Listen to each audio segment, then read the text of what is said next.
Hi, my name is Kayla and I am an occupational therapy assistant student from LTRC.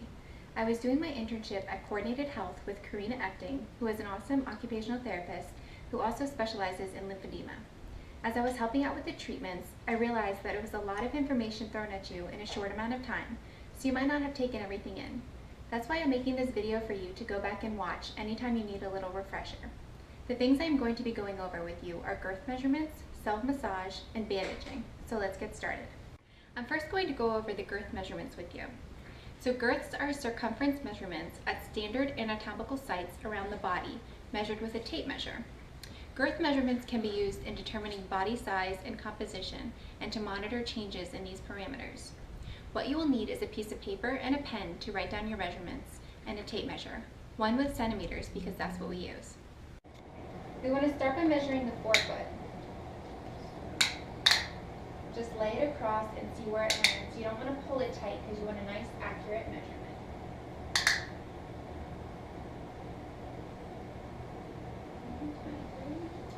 Next, we measure the malleolus, or the ankle.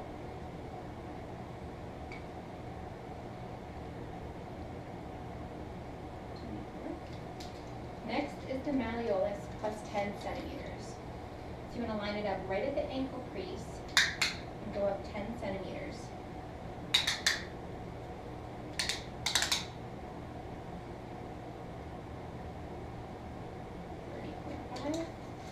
Next is the malleolus plus 20. So again, you want to line it up at that ankle crease and go up 20 centimeters.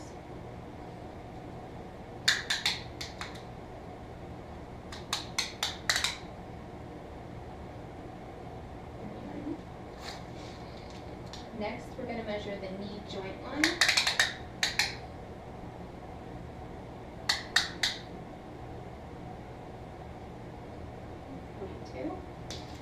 And last is the knee plus 12 centimeters. So we measure right from that kneecap right to 12 centimeters.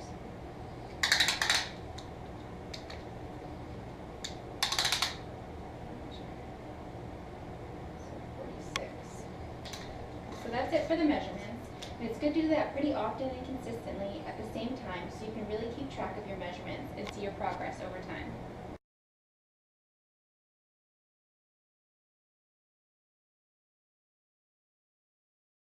Next, we're going to go over the self-MLD massage. If you have someone at home who can help you, that's great, but if not, it's very doable to do it on yourself. So for this, we're going to have you lie down, and if you could put on a pair of shorts, that would be good because the more skin-on-skin contact you have, the better it is. So we're going to start on your abdomen. Remember, we want to think of your stomach as 4 separate quadrants, 1, 2, 3, and 4. We're always going to start on the left side. So you're going to do about 5 to 7 passes here and work your way up, over, and down. The direction is always towards your belly button. We do this so we can clear out those large vessels and get them ready to uptake more fluid. Okay, next we're going to have you take a deep breath. When you let it out, we're going to push straight down. Again, we're working in those quadrants. So we're going to go up, middle, back up, and down again. If you aren't feeling comfortable doing the abdomen, you can just skip it because it should be done right. Next, we're going to go to your leg. You want to think of this as sections as well. Your thigh, knee, calf, ankle, and foot.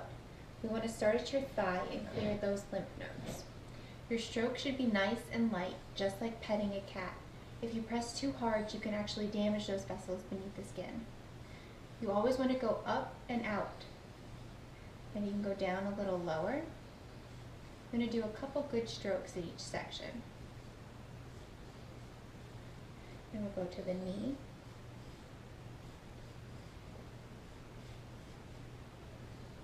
And to the side of the knee, this nice circular motion. Then we'll go to the calf. You want a nice cupping motion with your hands.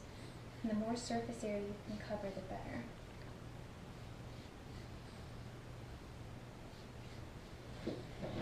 Next we'll go to the ankle. Again, this nice circular motion. This is an area where people tend to have a lot of swelling, so if you notice more swelling in an area, you can spend more time there. And the foot, and this nice circular motion. And pop the toes. And work your way back up. Foot. Ankle. If you notice a lot of wrinkles, that's good. That's how you can see you're moving the fluid. That's the only time wrinkles are a good thing. Back up to the calf. Over the knee. Side of the knee. And back up the thigh.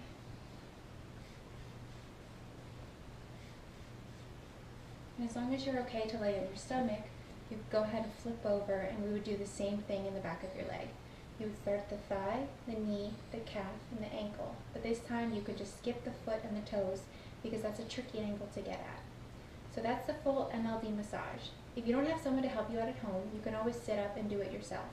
If you can't reach your foot, you can put it up on a stool or maybe a bed so that it's easier to reach. Now we're going to go over to the bandaging. This is a difficult process to get down, so don't be frustrated with yourself if you find that it takes a while for you to do. So for this, you will need your stockinette, your foam pieces, 2 for your calf, 2 for your ankle, and 1 for your foot, your cotton, and your bandaging, and of course tape. You can use any kind of tape, masking tape, duct tape, whatever you have. The first step is to put the stockinette on, because you want to layer in between your skin and the foam.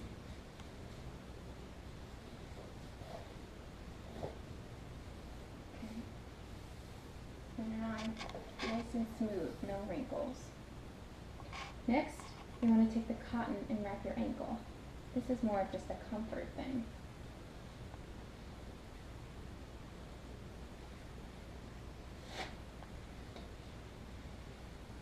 Next, we're going to put on the foam.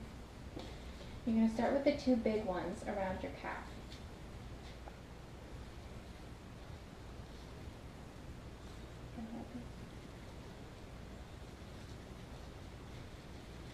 This is what we're going to use to hold it on with. It doesn't have to be tight, it's just more to keep it in place.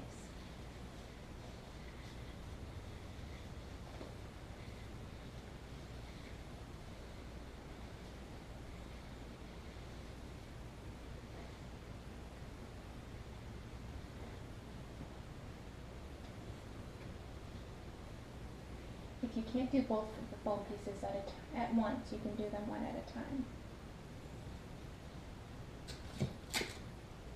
Okay, now we're ready to start bandaging. We're going to start with the foot. Take the smallest roll for this. Again, we want to think of the foot in sections: ankle, heel, and sole. We're going to start with the Roman sandal. This is just the ankle and the sole. Remember the snail roll for holding the bandage. It will make it easier for you to roll on. So you want to put the foam pieces down and then start at the sole.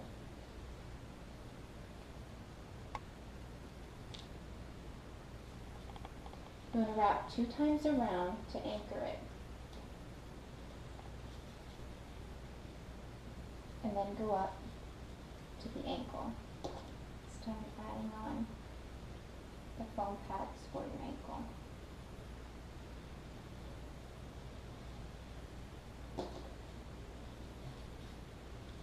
And go 2 times around there to anchor it as well. Then you want to get in the pattern ankle, sole, ankle, sole.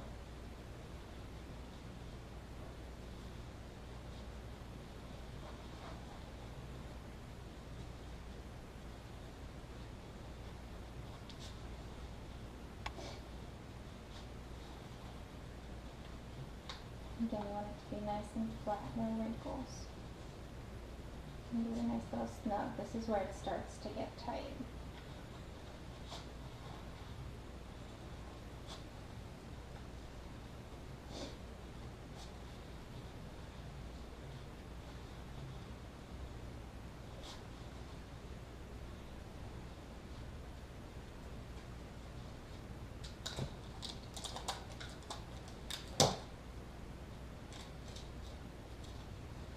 Next we are going to do ankle, heel, sole.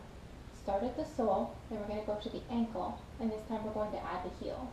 And this we want to be tight. Remember, it's going to feel like a cast. It should be tight and uncomfortable, but not painful. If it is painful, you need to take it off and redo it. Start at the sole. Go up to the ankle. Now add the heel.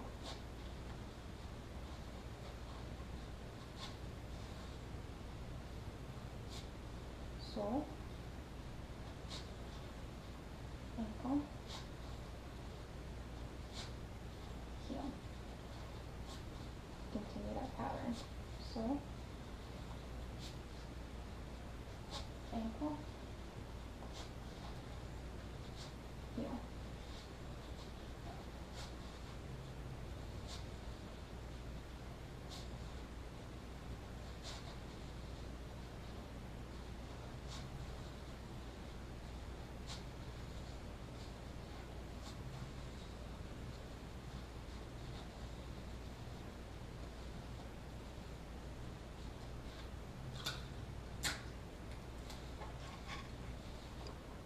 So next we're going to take your last bandage and we're going to do the calf.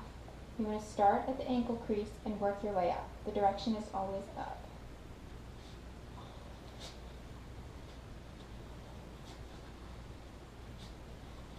Give it a nice tug each time.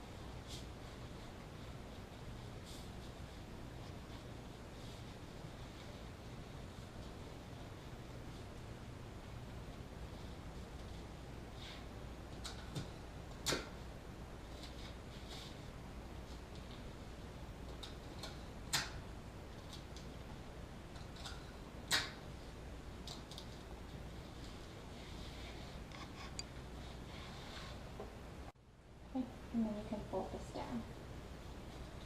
So that's the bandaging. A little reminder that it should be worn 23.5 hours a day, but not more than 24 hours. The only time you should take it off is to shower, and then you should put it back on. It is uncomfortable, so you just have to remember the results that you're going to get with it. Also remember to do your exercises with it on. That motion against the tight compression is really good for moving that fluid out.